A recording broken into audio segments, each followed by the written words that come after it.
All right, peace and blessings, everyone, and welcome back to another edition of the STEM Files, the voice of STEM talent in Black culture. On tonight's episode, I chat with Melody Gonzalez on Leader of the Water. She's a civil engineer, and we're going to learn more about her work in waste management. Tune in for more of this episode after this.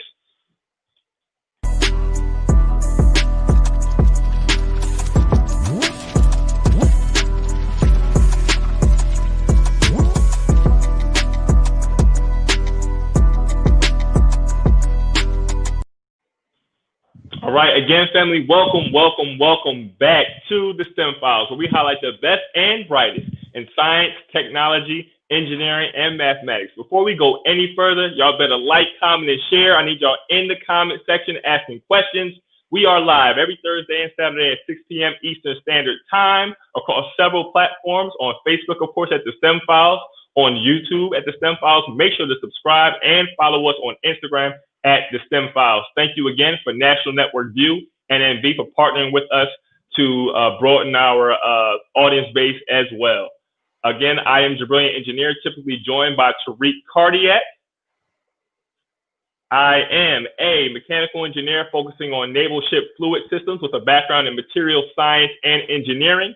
And like I said, typically joined by Tariq Cardiac, who's a biomedical research scientist with a background in biomedical pathobiology, which is the study of how diseases form in the heart and other tissues. But family, as we always say, the show is not about us. I can talk for days and talk your head off, but that's not what I'm going to do. It's about who we bring on the platform. So without further ado, I'm going to introduce to some and present to all Melody Gonzalez, civil engineer. How are you today? Hi, thank you for having me. Absolutely.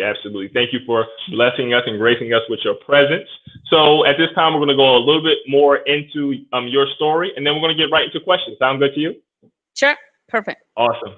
So Melody, she's a civil engineer in wastewater management. She's a project engineer at Black, and is that pronounced Beach, or how do you pronounce that last part? Beach, Black and Beach. One of the company leaders in the water industry in their office in Coral Gables, where she focuses on delivering sustainable solutions to provide safe drinking water and effective wastewater management through innovations in vital infrastructure to the community. So that's awesome, right? You know, you think about engineering potentially as it pertains to something as crucial as water. So I guess as a first question, at the STEM Files, we love to break things down. So can you tell us, what is civil engineering? What is wastewater management? And how is a civil engineer equipped to deal properly in the field of wastewater management?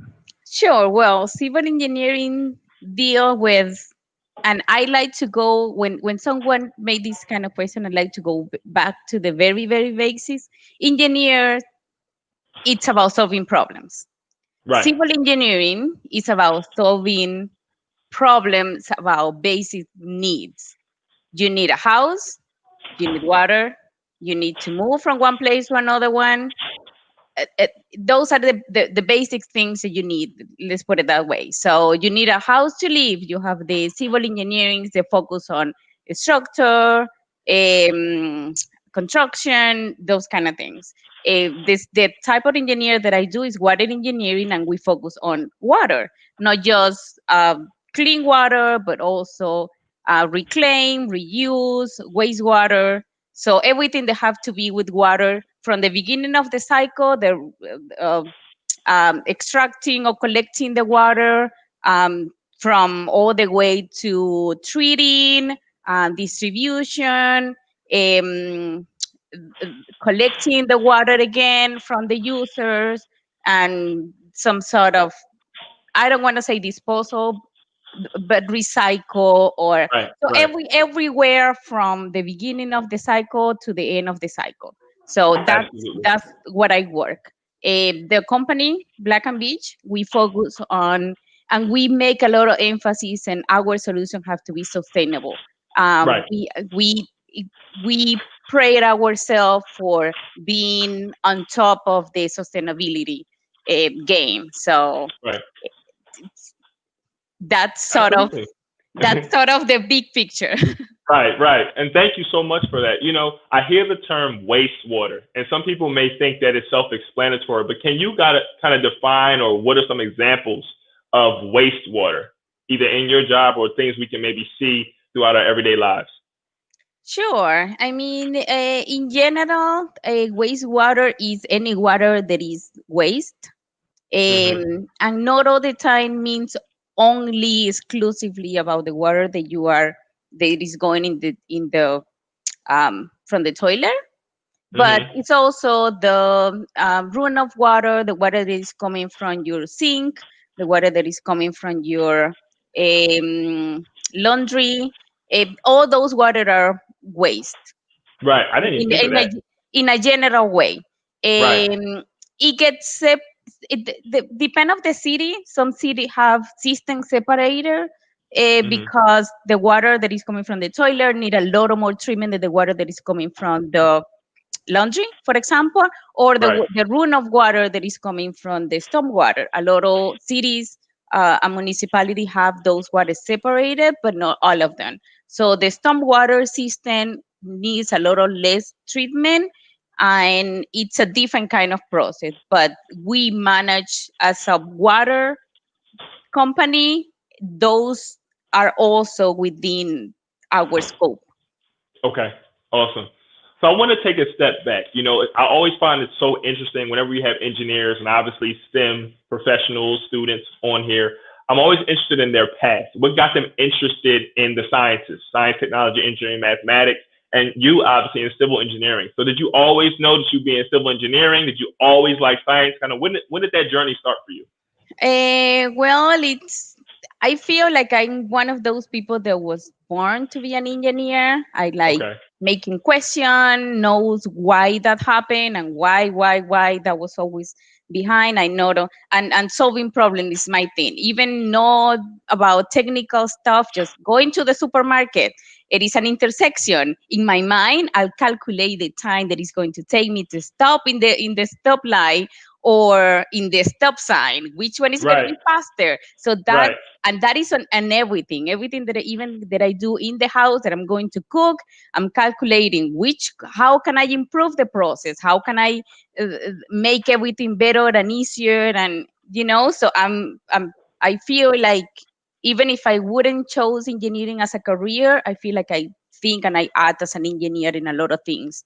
But when I Mm, was when I was at school, high school, um, I needed to choose a career. So I sit and just thought about what were my options and what would be a better choice for me. It was an actual decision process. I sat with a list of careers. I did my research, what I want to do, what I want to work, what this career pay right. more or less, what is Right.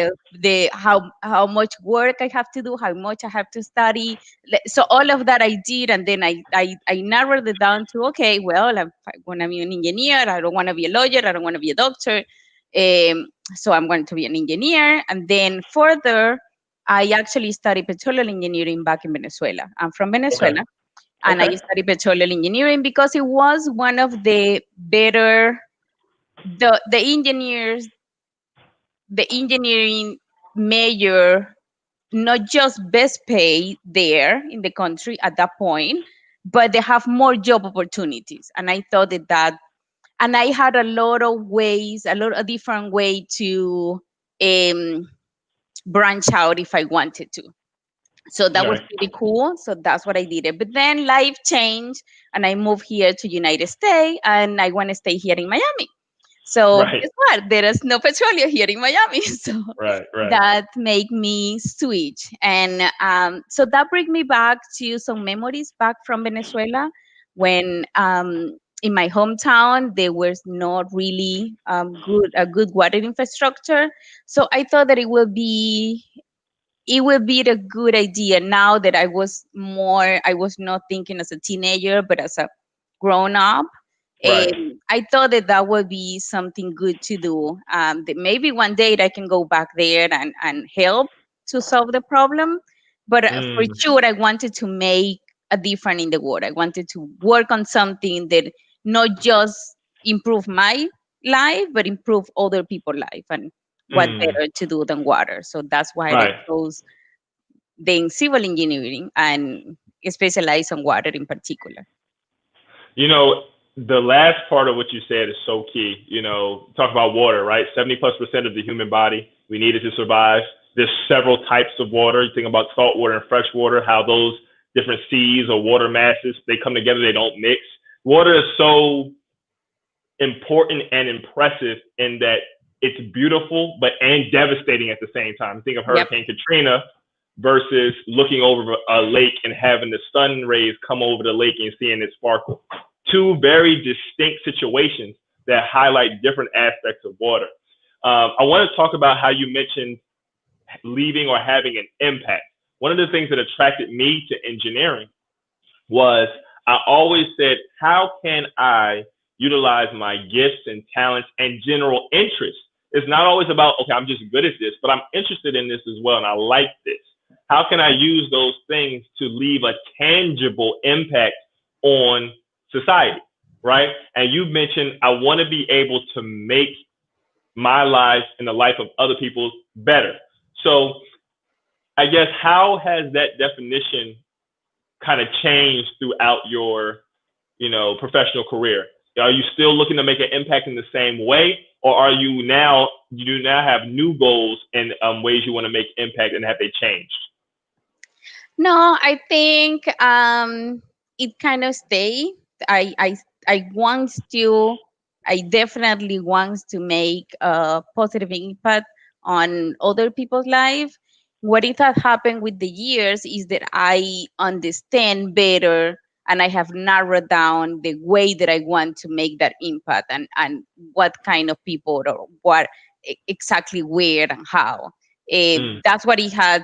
I'm not changed, but refined, if you want to say it that way. okay. Okay. One of the ways that I want to do is to increase the amount of Latin kids that are going into engineering. I think Absolutely. I, Absolutely.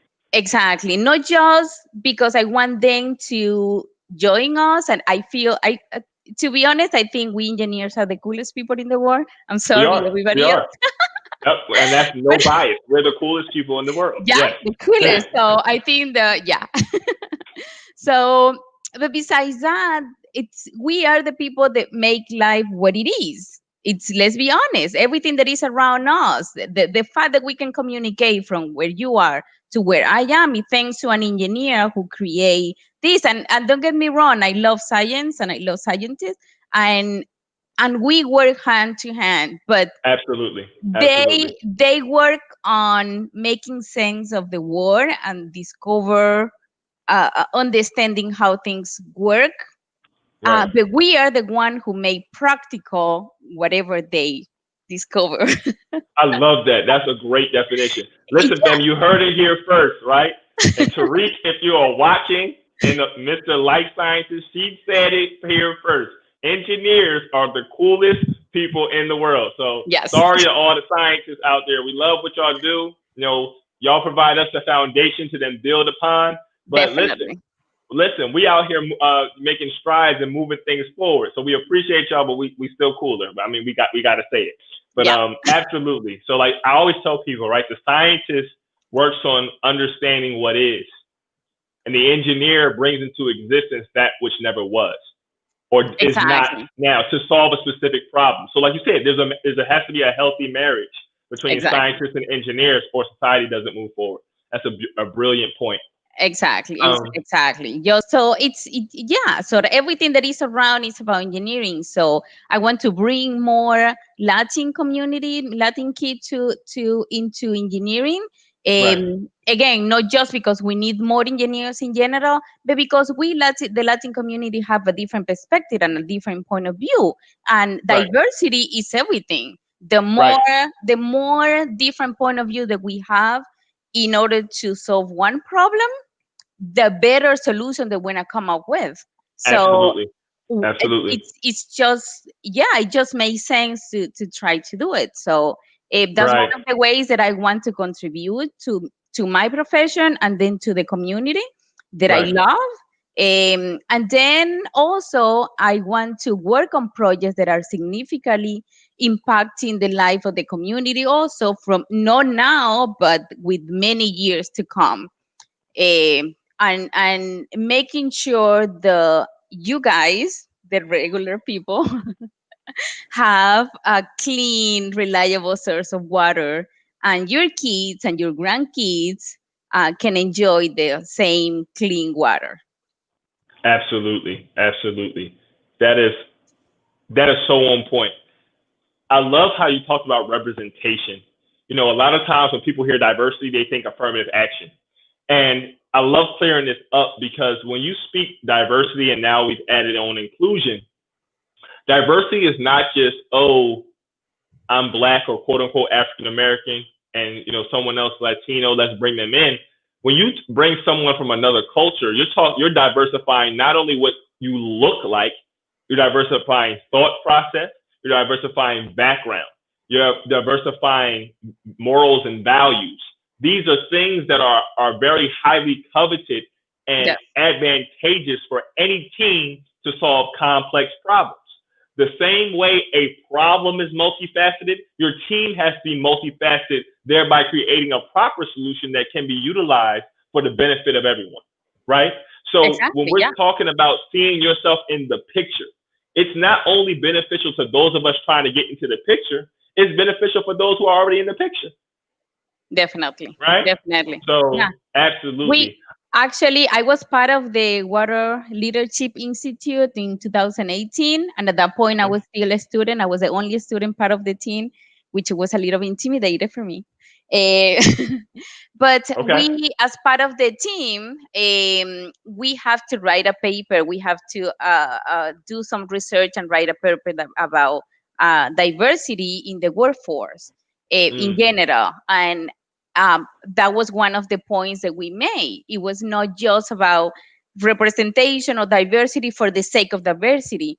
right. You want to have the people there, but you want to have the people a voice, and you have to be able to make make room for different opinion. So it's not just Right. that you bring people and you have 10 people, everybody from different country, but you need to let them know that their voice are going to be heard and their opinions matter. So it's not just Absolutely. diversity for the sake of diversity. It's diversity meaningful.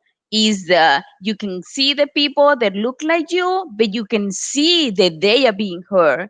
What they are saying is taken in consideration in the same way like anybody else in the room. So Absolutely. Absolutely. Thank you so much for that point.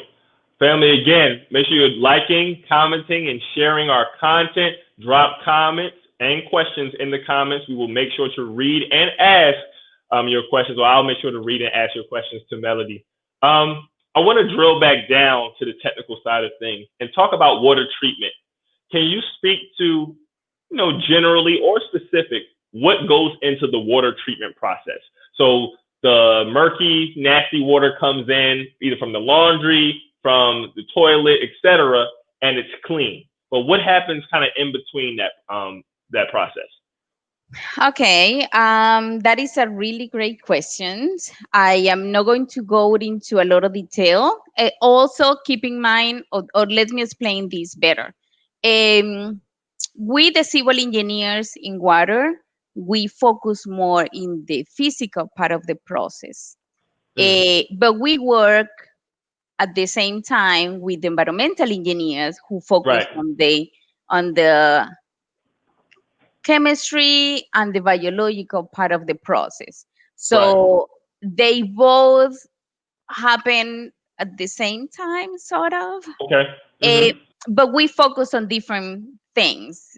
Right, And it's not just civil and environmental. We have mechanical, electrical, everything, everybody working together in a project. right. But what happened is that you get the water from a source, and the source matter actually because it's not the same way. It's not the same water. It's not going to be the same properties, and it's not going to be. It's not going to be. Yeah, it's not going to be the same if you're getting the water from a lake than if you're getting the water from underground. Right. The water from underground. the water here in the Biscayne, in Miami and South Florida, is very clean from on the ground. Mm, But typically the water coming from a lake need a lot of more treatment.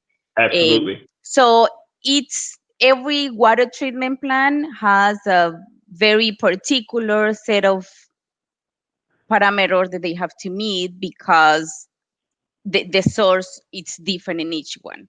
So the water comes from the source and it's called raw water, and it goes into the water treatment plant, and there it goes through a set of process depending of the type of plant. It can be everything from sedimentation through osmosis, and then from there it get distributed to the people houses. And Right. this is a misconception that a lot of people has. And I know there have been some troubles in some part of United States, but the tap water is one of the best kind of water that you can have in United States in general. Mm, You might have some particular problems in cities, and it's not because of the treatment of the water but because of the pipeline. The problems start from the point that the water leave the water treatment plant to mm, where it get to your house. And right. sometimes it's not even that. Sometimes it is from the point that it enter your property to the top. So Mm, it's a complex problem. right. I don't want to get into that because, like I've said, it's particular to each city, and I can't Absolutely. talk about any city in particular. In Miami, here, the tap water is one of the best in the country, and I'm very happy about that. We also have a very good source of water, so that we are blessed. But is the water that it come to the top, it get tested way too many times, or to the point they get to they leave the water treatment plant. Right. And the bottled water doesn't get tested in the same way. They don't have to meet the same parameters. It's just a product. It's just a commercial product. So Mm, it mm. doesn't get to the same level of quality and regulation that the tap water need to get. So in any day I will pick tap water through a bottled water, no matter where it's coming from. Any day. And Okay, then that's interesting. if we talk about the cost, again, the tap water is cost you 5 cents per gallon, and then you pay $1 for a little bottle.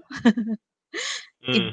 That's a good thing you bring up. I'm glad you brought that up because I'm not a tap water drinker, and it has nothing to do about where I am. And I love how you mentioned the piping issue because a city that comes to mind is Flint, right? And that whole situation with their tap water. You know, one thing for me is fluoride. Now we can go, people go back and forth about fluoride being good, bad, and you know the documentation about the harmful effects of fluoride. So that's a whole nother thing. But I'm glad that you brought that up in terms of the testing that the tap water goes through versus bottled water. And I think that what you were saying in a way is that you know you being a part of that testing and understanding what goes into that testing breeds empirical data, which then breeds confidence, right? yes, I know that definitely. this has been tested X amount of times. So because I know that this has been tested, my confidence level rises in this product versus something that may still be good, right? But because there's no documentation or test for it, it doesn't have to follow the same procedures, there's less confidence. So that's a you know that's thinking like an engineer, right? So you know you Exactly. can definitely Definitely. definitely think like that. Thank you so much for that point. Um, But if you have so any doubt that the water in your in your town is or is not, all those records are public records. You can just absolutely send an email to the municipality, right, to the water department, and right, ask for the last water quality report. They should have right, it in the website, but if you don't want to go through the process, just send an email and ask for it. They are right, obligated to provide it to you. So those are public. You can right, know exactly what is in your water. It's your right, right, and you can do it. It's easy to get it. So right. And I I know that am. No, I'm sorry. I'm so I'm sorry. all Go ahead. forward to tap water, not just because it's safer and it's less expensive, but also because then we don't have to use so many um, plastic bottles that are That is just true. not sustainable. It's not sustainable, and you're absolutely right. Being someone I've recycled and or thrown away so many bottles over the years. And I have my own personal reasons not dealing with tap water. But I love how you talked about looking for records. It goes to the point of do the research, right? With A Yeah, and everything that we're doing, do the research and find the answer that works for you, is conducive for you, and then it can be backed up with records. And that's what an engineer does, thinking critically in addition to problem solving. Okay, maybe there's not a problem here, but what methodology can I go through and apply to this situation as an engineer would to arrive at the proper answer? So yeah, absolutely, that's a great point. Um, so I know you talked about the difference in the focuses of the civil engineer versus the environmental engineer.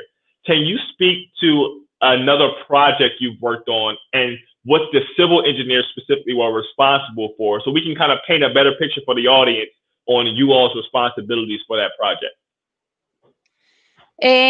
well, I have worked in many different projects. Let me try to pick one. Um, right now, we just submitted last week for a project, and this is very cool project because it's multidisciplinary, and that's Mm, I really like the interconnection with the other disciplines. And this project is we are bringing water from we're creating a new network okay. for expansion in a city. Okay. So there is the water treatment plant, and we are going to connect a pump station that we are building, uh, and we are designing the pipe network for that. Okay. Awesome. So which is cool is that right now there is not a lot of development right there, so it's for future development. Mm, Um, and then the pump station that we're building is not just a regular pump station, but we're going to have a management building there, and the pump station management building is going to be powered by solar panels. So we have the energy part of the company. The Black and Beach have uh, we do water, telecommunication, and power. power. Yep. um, so we have the water people like me working on the pump station and working on the pipeline, and you also have the energy and the solar power people working on the structure and the solar power, the power for. But we also have a fiber optic that is going from the pump station to the water treatment plant. So we also have the telecommunication teams are working on the project. So it's the Right. three branch of the company working together, and we it's very excited because we work different. We Right. the water team deal more with municipality, but the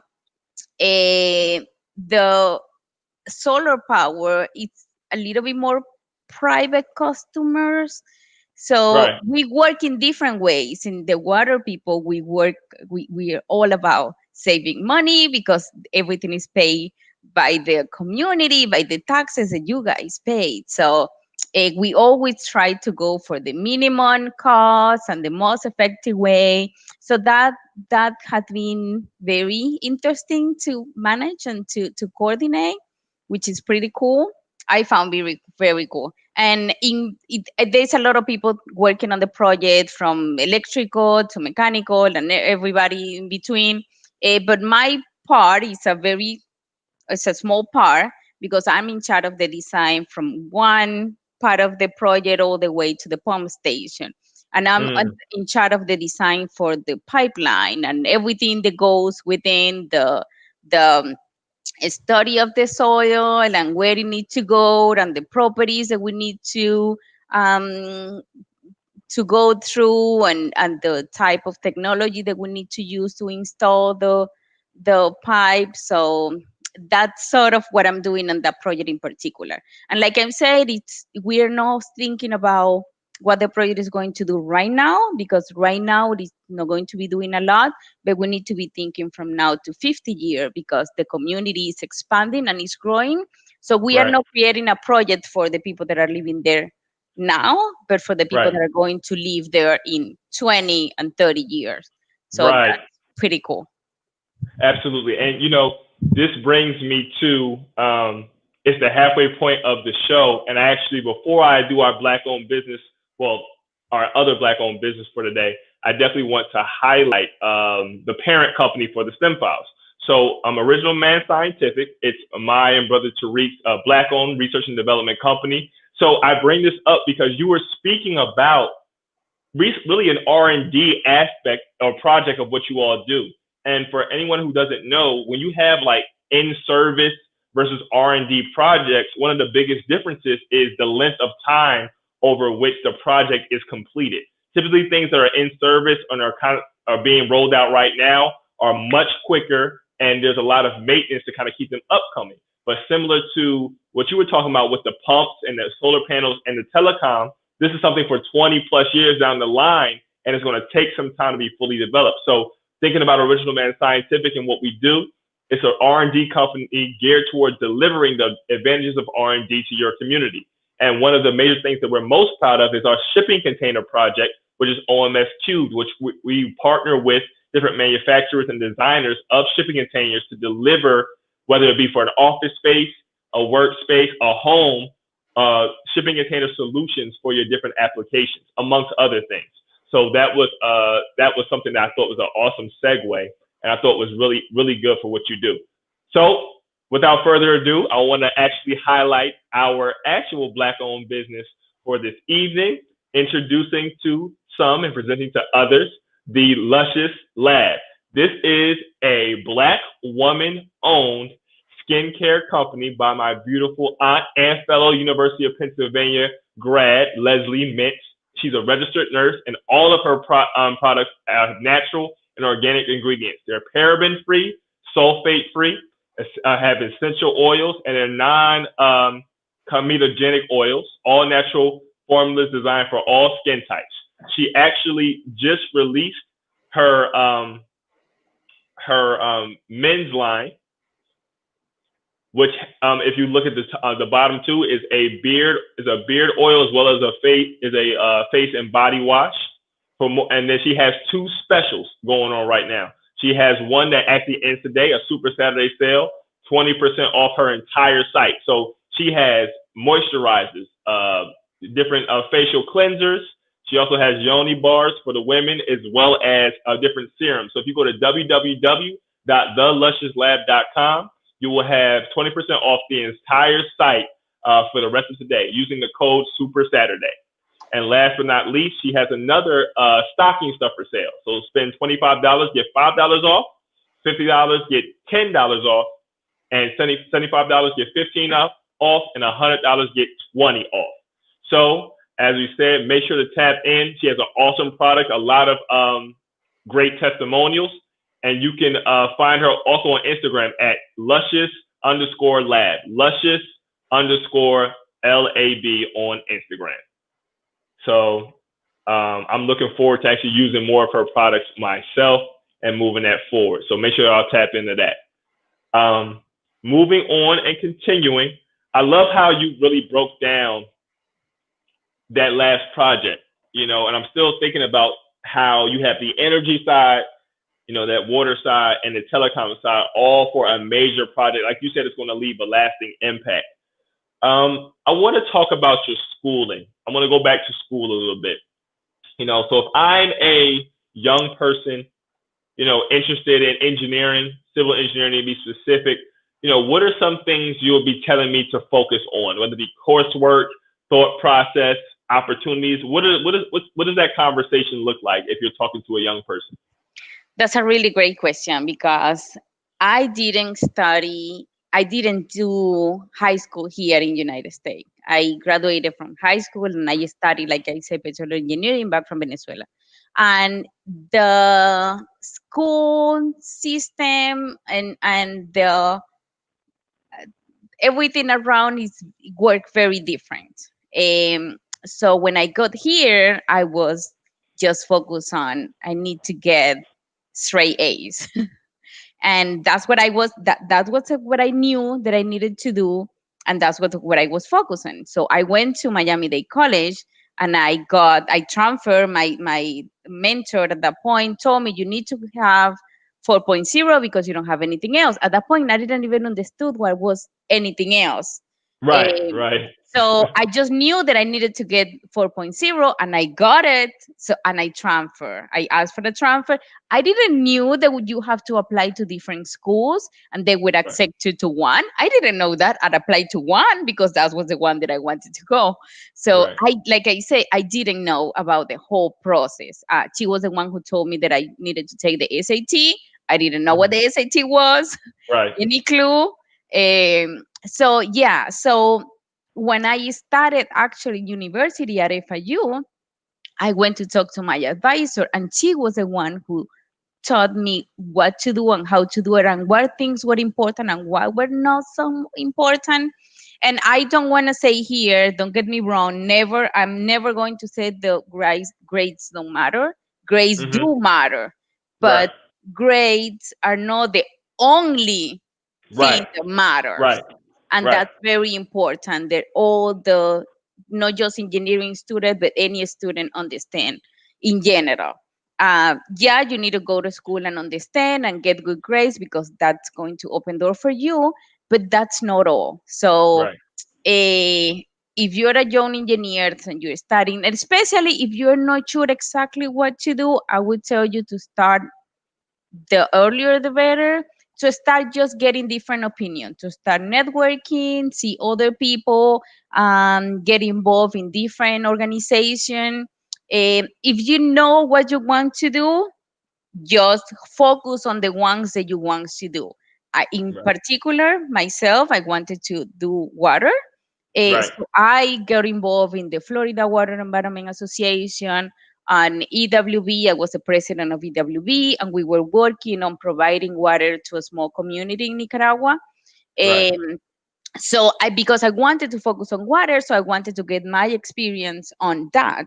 But if right, you don't know, if you are not sure exactly where you want to work or what you want to do, just get involved in different organizations and then have attend to lectures, talk, go whenever another engineer or someone in your field is talking, go and hear what they are working, what they are doing. So you until you find the hey, that's what I want to do.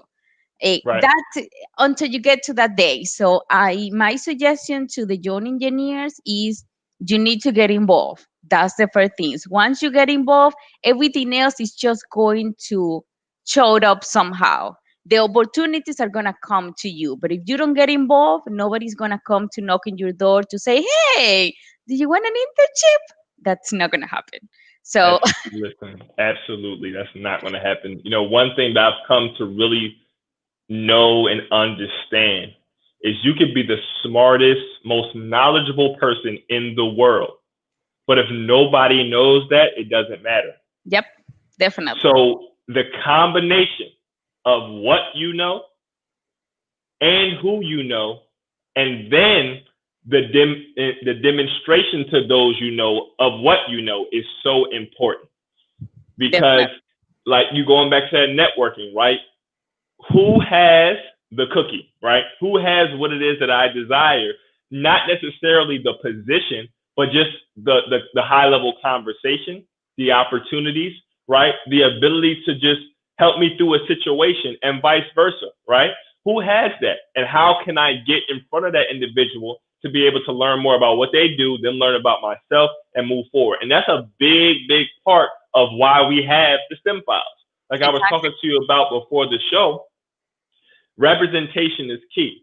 There's some young person, some adult watching that, didn't know that there was someone or was looking for someone in ship fluid systems or with a background in material science or a background in wastewater or who's looking for someone that's making an atmospheric water generator or someone who's a farmer. Like, these are the things that we have so many interests, but what we lack a lot of times is access, right? To Yes. opportunity, to equipment, to personnel, to mentorship, to be able to match our interests and our ideas and bring them to fruition.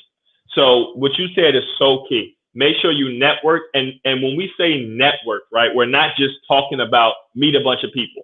Exactly. There's, No, no, no, no, right, no. Yeah, right, no. It mentor. Sorry. Networking is not just bringing your business card or your personal card and give it to everybody in the party. That's not what I mean. What I right. mean is making actual meaningful relationship with people. Yes, And it just be honest, just be yourself. Don't. And this is something that a lot of people get confused, that they think the networking is just getting someone car or talking to someone just for talking and they remember your name. That's not what it is exactly. What it means is making a positive impression in the person, yes, that they yes, remember you, not just because they remember you, but they remember you attached to something positive. um, right. in my case, I had a really great subject of, in the conversation, which was the project that I was working with DWB when I was a president. So everybody it remembers me because of that. So most of the conversation when I went to events was because of that. Yeah, I'm the president and I'm working to provide water to this community. And what is the community? And why are you doing that? They are so far away. And why they don't have water? And so that is something that people are going to remember, and people are going to say, oh yeah. And I will start not just with the networking, but I will start with just do something and being involved in something that you actually care. um, Not just being a team because you want the prestige or the name of the team attached to you, but do something that you actually care. Because when you care Yes, about whatever you are doing, yes, your passion is going to show up, and absolutely. that is going to make people remember. And Right, it's not the same to say, oh well, yeah, I did my community hour. Yeah, I mean, I did it at the supermarket because it was close to my house. And yeah, it's not the same to say, oh, I volunteer at the animal shelter because when I was little, my dog passed and I didn't have the money or whatever. And now I want to help others to not go through the same thing that I went. Or right, in my case, I wanted to volunteer with EWB because I remember when I was little, my grandmother, we did really had a lot of trouble getting water. So that was something that I wanted to do. I knew what it means to struggle to get clean water in the morning. So I wanted to help a community. I couldn't help my grandmother, but I could help someone else to not go to the same thing that we went when I was little. So just volunteer for something that you care. So that right, that way, when you go to whatever events and someone asks you, "And what did you do?" Then you have right, a really great story to tell, and your passion is gonna show up. That way, when someone see an opportunity related to whatever you are doing, they're going to remember you and they're right, going to call you. And that's the best way. That to me, that's the best way that you can show up yourself. That you can right, show off what you do, show off who you are and what things you care about and the things that are meaningful to you. It's your right. run. You are your run. And if you don't show passion on yourself and the things that you do, you're missing. Absolutely. As I reflect on not only my own, but other people's experiences, whether it's personal development or professional development, seminars, books we've read, conversations we've had, lectures we've been privy to, right? There's one thing, other things, but one major thing that all these interactions and experiences have in common. Whoever we're listening to tends to be able to tell a great story. And one thing I learned at my job is great leaders can always tell a story that not only reels you in, but allows you to really just get a glimpse, an intimate glimpse into their life and be able to relate your life to their life experience. And that's so important because a lot of times people think that leaders are those who are less flawed than they actually are, right? To get to the point where you can quote unquote call yourself a leader or a head of something or whatever, you've typically failed more than others. You know, you've gotten to situations where you've had to learn, adapt, pick yourself back up and move forward more so than the next man down. So your ability to tell a story is constantly honed over time. And then when you begin to network, it begins to show, right? Because you're Exactly. telling Yeah. these different stories over and over again. I know for me, if I may, as we continue, you know, I was a part of the National Society of Black Engineers, both in high school and college. Why that's so important to me is, you know, the gist of it being, you know, when we talk about Black people in STEM, you know, my understanding is Black people are STEM, right?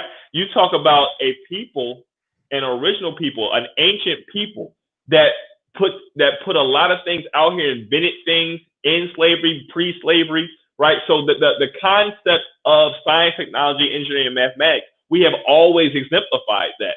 So it's in alignment with my very essence that I be involved in something like that. So like my reason why for something like that is so big, and it was like I have to be a part of this organization, right? So that's so key. I told you this hour was going to go by fast. We're about 15 minutes out. 15 minutes out. We're having a great time. Family, look, if I don't get one audience question from y'all, I know y'all taking notes. That's why y'all not putting any questions. Y'all taking notes. Y'all listening intently. But let's try to get a couple questions for Melody before we're done. So I want to talk about, you know, representation. I want to talk about bias, right? So being a, you know, indigenous woman, a Latino woman in a male, you know, white male dominated field, have you ever encountered knowingly any bias or, you know, I don't want to say racism per se, but just things that you perceive to be racist or, you know, adverse to your development at any given time? And how did you react and be able to overcome that situation? Yeah, definitely. Saying that I haven't will be a total lie. Right, I right, think every woman in engineering at some point have something to say about that.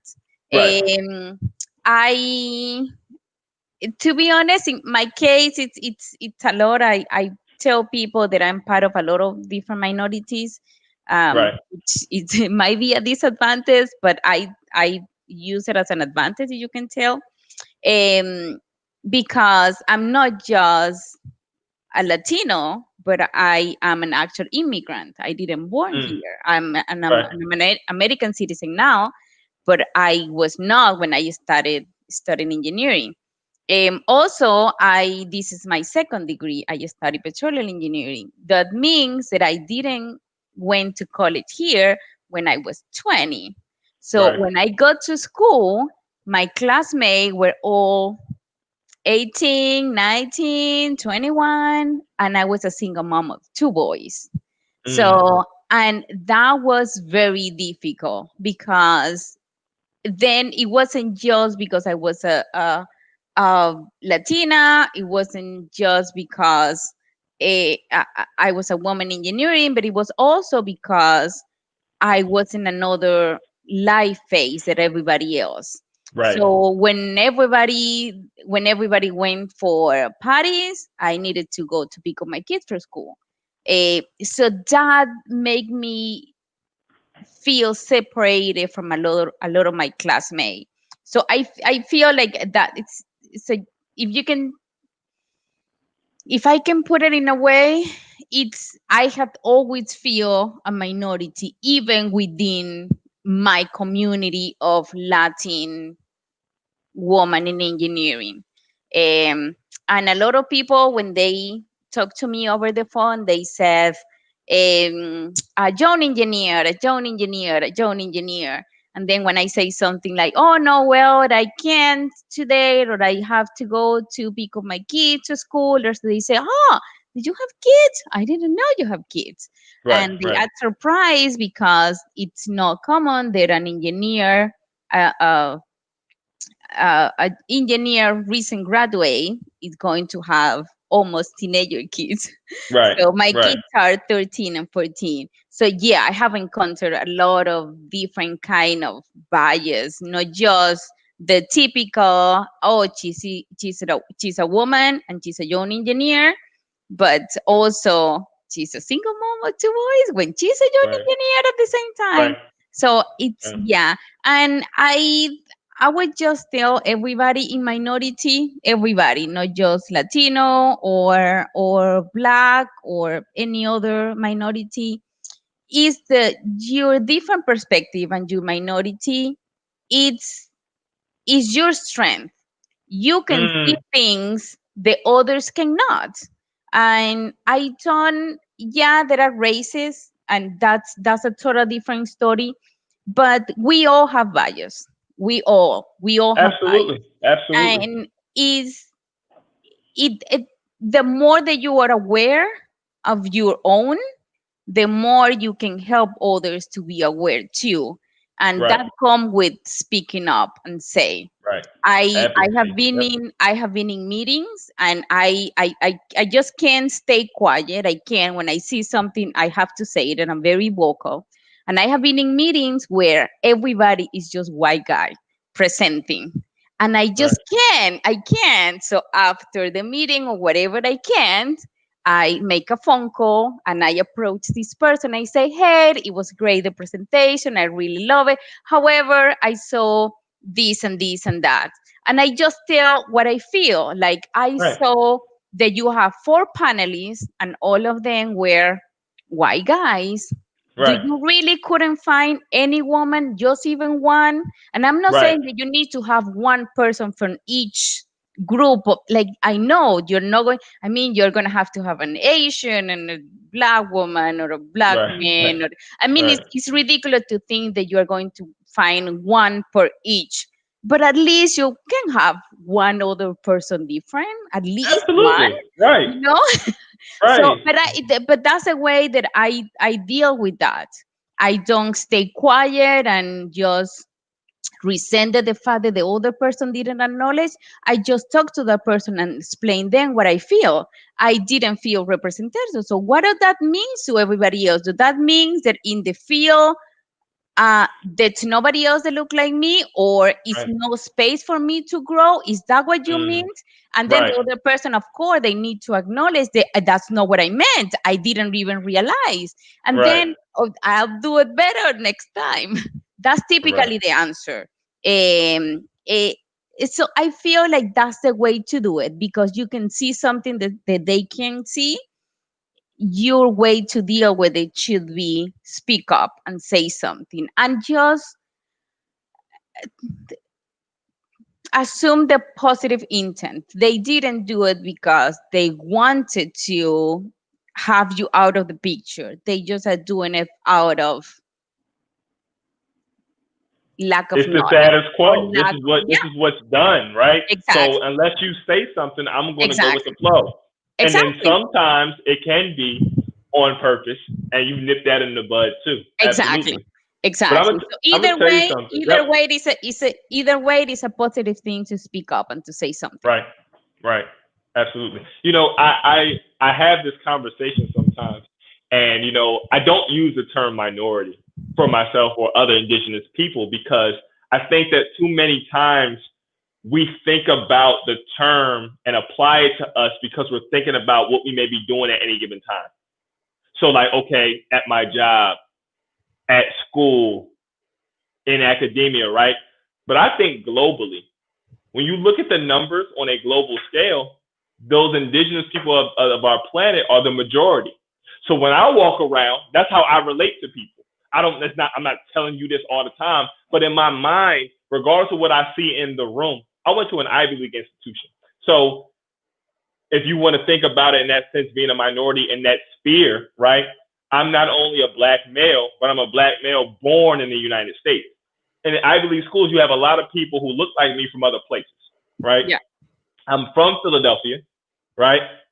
black male, born in the United States as well. So, okay, several times minority. But in my mind, I never approached the class, approached the room like I'm less than or I'm a minority because I know what I am nationally, internationally, globally. So that's how I've always, talked to people and kind of switch the thinking up a little bit in order to imbue a higher sense of confidence and just change the perspective. But I love what you That's a great you approach. said. Absolutely. Thank you so much. So we're in the last 5 minutes of the show. Thank you so much, Melody, for gracing us with your presence, offering so much content. We learned about wastewater, what civil engineering is, how you've applied civil engineering to wastewater, the difference in the responsibilities of the environmental engineer and the civil engineer. We learned about some of your personal life and your children and how you overcome obstacles and difficulty to continue to rise. And, I think it's been an awesome show with great content. So what I'm actually going to do is something called the STEM Files Speed Round. I'm going to ask you a few questions, about 5 or so, maybe 5 to 7 questions. And what you do is just do your best and answer the first thing that comes to your mind. Okay? I'll try my best. They're not hard questions. Okay? So my first question is hot or cold? Hot. Hot. Okay. Walking or jogging? Walking, definitely. Okay. Favorite thing to cook? Nothing. That's the first. That's the first time. That is the first time somebody said nothing. Nothing. All right. Favorite thing to eat. Favorite thing to eat. Arepas. If I don't say arepas, they take away my Venezuelan passport. So arepas.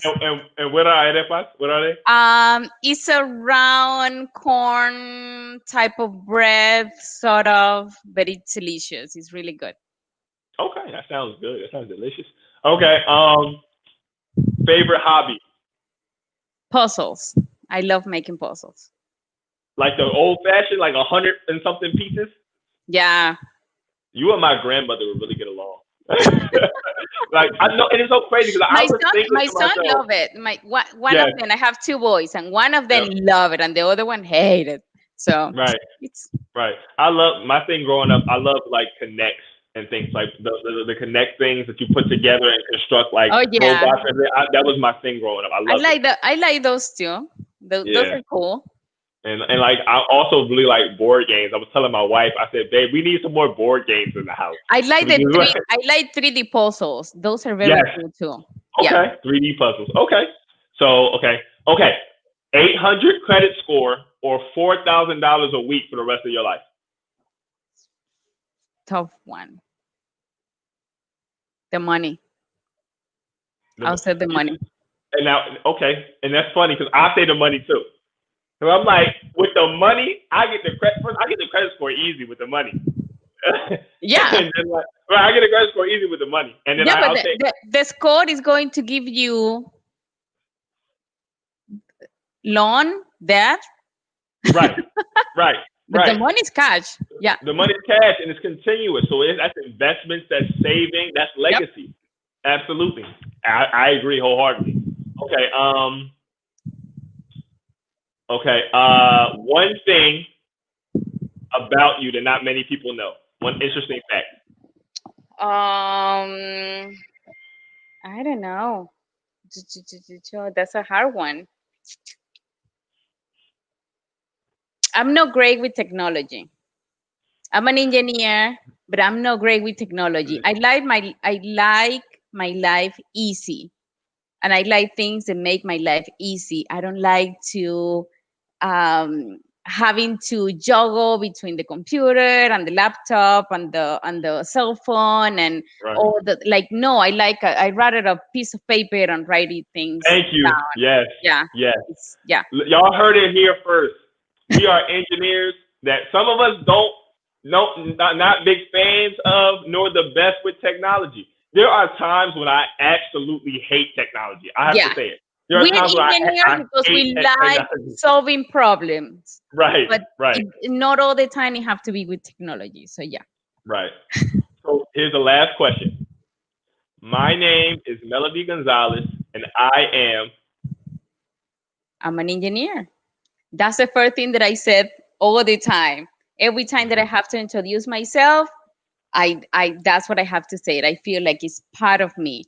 And then I'm a single mom of two boys. Those are the two sides of my life. Absolutely, absolutely. Well, again, Melody, thank you so much for coming on the show. Family, again, this has been another edition of the STEM Files, Leader of the Waters. I am your co-host, your brilliant engineer, typically joined by Tariq Cardiac. Again, it's been a blessing to have Melody on with us. Melody, can you tell everyone how they can learn more about you or where they can follow you at on social media? Sure. Melody Gons FIU in Instagram and in Twitter, Andreina2100, and LinkedIn, Melody A. Gonzalez. And I actually wrote a pretty cool story that you guys can check it out and learn a little bit more about myself. So just feel free to reach out if you need me, guys. Absolutely. Well, family, again, this has been the STEM Files, the voice of STEM talent in Black culture, where we highlight the best and brightest in science, technology, engineering, and mathematics. Until next time, your brilliant engineer, Tariq Cardiac, Melody Gonzalez. Love y'all, family. Peace.